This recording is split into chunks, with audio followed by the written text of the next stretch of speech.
Jadi ide usaha itu adalah gambaran suatu bisnis yang berfokus pada pengembangan dan produksi produk yang dapat mengubah satu jenis energi jadi energi yang lain. Nah, tujuannya adalah untuk membuat sumber energi yang dapat diakses dan digunakan dengan lebih efisien.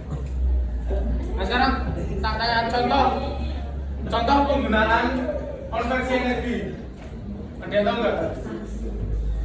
Contoh penggunaannya. Ya. Penggunaannya. Ada yang tahu nggak? Kita kasih contoh dulu. Contoh kayak dinamo motor. Itu kan listrik dari api. Nah, kalau kalian gas kan semakin tinggi tegangannya, maka dinamonya semakin cepat. Jadi motor kalian semakin cepat. Nah, itu salah satu contoh konversi. Ada yang lain nggak? Ada yang tahu nggak? Dari berbagai energi setrika, ya salahnya ya, terus ada juga kalau kalian tahu gas bumi. Gas bumi itu kan salah satu energi juga yang dikonversi jadi kan banyak tuh ya yang pembangkit listrik tuh. Apa aja juga pembangkit listrik? Tenaga air, terus surya, terus angin. Apa lagi?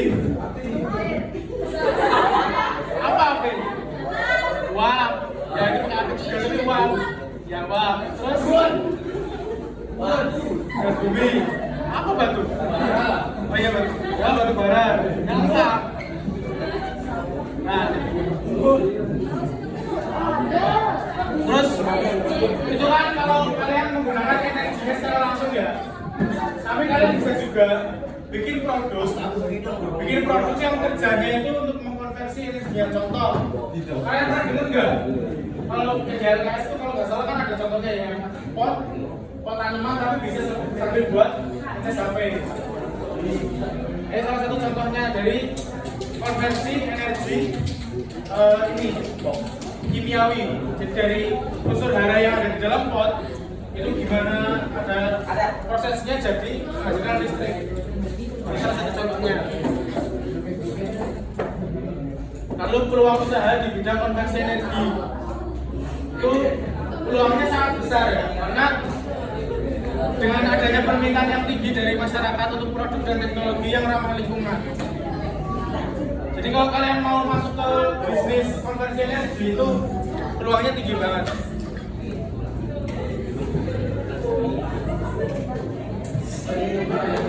Yuk, dengerin dulu. Selanjutnya ada sumber daya. Sumber daya apa yang dibutuhkan untuk kalian membangun usaha bidang konversi energi? Apa aja? Ya, apa aja? Sumber daya yang dibutuhkan.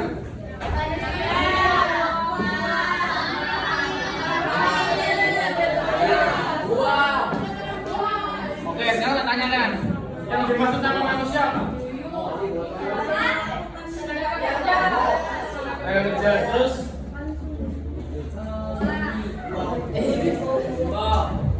ya, jadi yang dimaksud manusia di sini tuh sumber daya manusianya ya, tenaga kerja.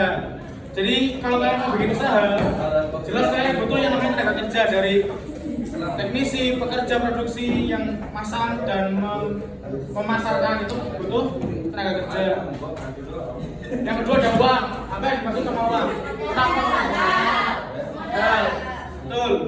Jadi usaha konversi energi membutuhkan dana yang cukup dan menyediakan fasilitas produksi. Itu untuk uang. Lalu sumber daya selanjutnya material. Apa yang dimaksud material? Ya, apa yang dimaksud bahan? Ya, jadi bahan baku ya. Jadi untuk kalian membuka usaha konversi energi, kalian butuh bahan baku seperti komponen-komponennya. Karena kan kalau kalian mau mengkonversi energi pasti itu ribet. Jadi butuh bahan baku yang bagus. Terus mesin. Apa yang dimaksud mesin? Nah, terus apalagi yang sama? Apa yang dimaksud teknologi? Apa? Mesin. Apa yang dimaksud mesin? Mesin adalah suatu alat yang bisa digerakkan oleh listrik. Ya, konteksnya di sini tuh yang buat usaha bidang konversi energi. Apa? Jadi itu yang dimaksud itu teknologi alat yang digunakan untuk usaha. Jadi buat kalian yang mau usaha itu kan butuh teknologi yang mumpuni. Kalau enggak ya nggak bakal jadi. Lalu ada metode. Apa yang metode? Cara, terus apa lagi? Kalian tahu? Apa? Kamu yang lihat belakang. Metode, tahu nggak? Nggak tahu apa-apa yang Ya, metode yang dimaksud ini tuh riset dan juga pengembangan. Jadi usaha konversi energi itu harus terus dikembangkan karena sesuai dengan perkembangannya dan kebutuhan. Lalu yang terakhir adalah pasar. Apa yang dimaksud pasar?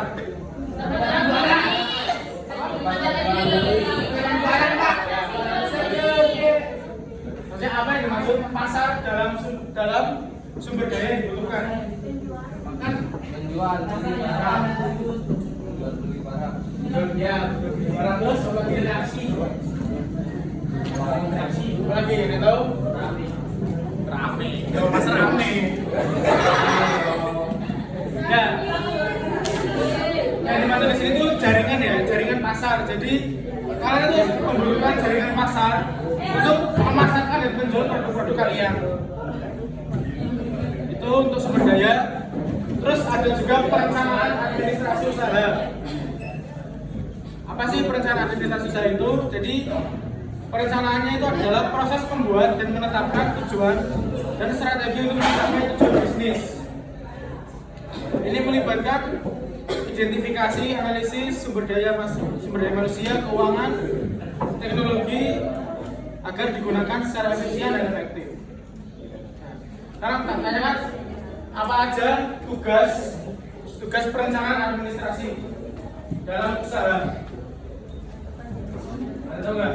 Apa aja tugasnya? Apa? Perencanaan administrasinya. Ya kan kalian mau bikin usaha nih. Nah, kalian ini merencanakan usaha kalian. Itu apa aja yang kalian rencanakan?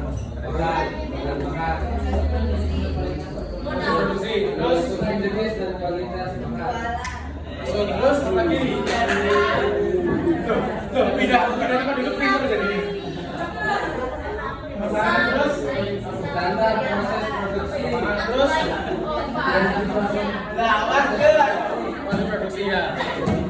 Nah, jadi aku simpulin aja jadi ada 6 tugas kalau kalian mau merencanakan administrasi usaha. Yang pertama, tujuan bisnis. Jadi kalian tuh harus punya tujuan. Kalian bikin bisnis ini itu buat apa? Gak mungkin kan kalian kayak gabut terus bikin usaha, nggak mungkin. Nanti bisa juga tapi nggak jalan. Nah, kalian tuh harus menentukan kalian jadi bisnis ini tujuan kalian itu apa. Gitu. Contoh yang paling gampang, ada yang pakai HP iPhone di sini. Nah, ya kan tujuan dari Apple sendiri, mereka tuh membangun perusahaan teknologi itu untuk menguasai pasar teknologi ya dunia di bidang pasar teknologi. Contoh, jadi kalau kalian mau bikin usaha, kalian harus menentukan tujuan kalian itu apa di usaha itu. Terus yang kedua, kalian itu harus merencanakan analisis sumber daya. Ini penting juga. Jadi kalian harus menilai sumber daya bisnis yang tersedia. Karena kalau nggak tersedia, kalian nggak mungkin jalan. Kayak contoh, sumber daya bahan. Kalian mau bikin usaha, contoh kayak kalian mau bikin usaha tentang makanan, tapi bahan makanan itu nggak ada, kan nggak mungkin jalan ya. Nah itu terus juga ada sumber daya manusia. Kenapa? Ya kalau temennya nggak punya juga kan bingung. Ya, jadi kalian harus menganalisis sumber daya, lalu menyusun strategi bisnis. Tadi kan kalian pertama udah nyusun tujuan nih. Kalau tujuan kalian mau menguasai pasar teknologi, nah kalian harus bikin juga strateginya. Gimana cara kalian untuk mencapai tujuan itu? Contoh kayak tadi Apple, mereka bikin iPhone untuk menguasai pasar handphone. Tapi kan mereka kan punya saingan nih, ada Samsung, Xiaomi, dan lain-lain ya Apple. Nah, gimana cara iPhone ini menang di bagian HP dari saingnya? Nah itu, jadi iPhone itu punya strategi. Contoh kayak mereka tuh bagusin kameranya, performa. Makanya kalau iPhone tuh buat game kan lebih enak daripada HP lain. Nah itu strategi mereka.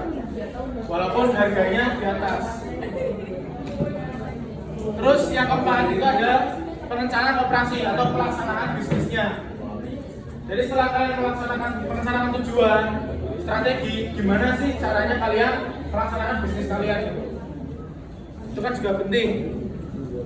Lalu yang kelima ada keuangan. Nah, supaya keuangan kalian itu efisien dan nggak buang percuma. Karena kalau kalian buang-buang uang percuma, kan sama aja. Kalian usaha itu buat cari uang, tapi karena keuangan kalian itu nggak bagus, perencanaannya, akhirnya kalian nggak jalan ya.